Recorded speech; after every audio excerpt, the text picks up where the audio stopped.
It's Food Network Nighttime.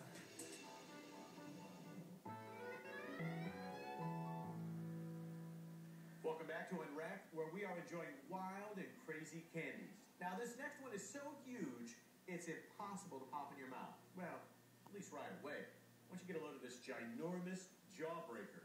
Takes candy makers 3 weeks just to make this thing, so, watch. It's a ball so big, you'd expect to see it on the baseball field instead of in a candy store. Watch out, regular candy. This giant jawbreaker has some impressive stats.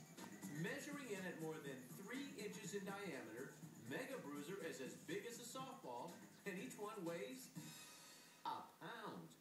Sconza Candy in Oakdale, California, has been making jawbreakers for 60 years. My grandfather started this company in his kitchen, and it's grown into this wonderful thing that puts smiles on people's faces.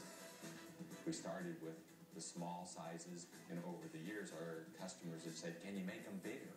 And the Mega Bruiser was born. The Mega Bruiser has 13 colorful layers surrounding a sugary core.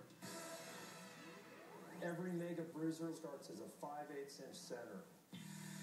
Dextrose powder forms the candy cores by being pressed at 8,000 pounds per square inch.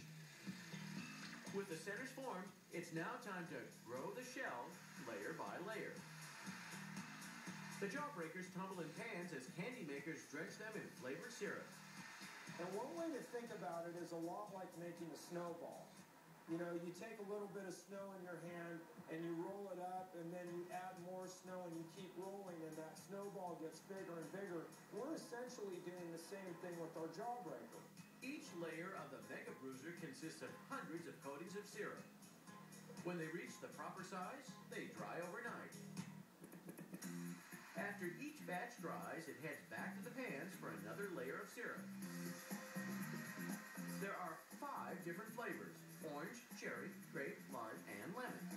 Believe it or not, it takes 3 weeks to build up 13 layers. And for the finishing touch, it's time to get out the paintbrush. So the candy maker mixes up colors, and he uses some wrist and hand action to actually speckle the jawbreakers with color. They splatter on paint made of sugar and food coloring. After the artistry is over, they add a coating of beeswax, and the candies take a spin to dry. And after 3 weeks of production, 13 layers of color, and 1 pound later, we have the finished beauty, the Mega Bruiser. But there's just one question. How in the world do you eat them? Some people insist on only the licking method. Others insist on the hammer method. Some people put them in pillowcases and break them in the ground. However you manage to eat it, this gigantic jawbreaker will give you more than just a mouthful of different flavors. You gotta give kids credit. I mean, there seems to be no end to what they will enjoy if it's made of that chewy confection popularly known as gummy.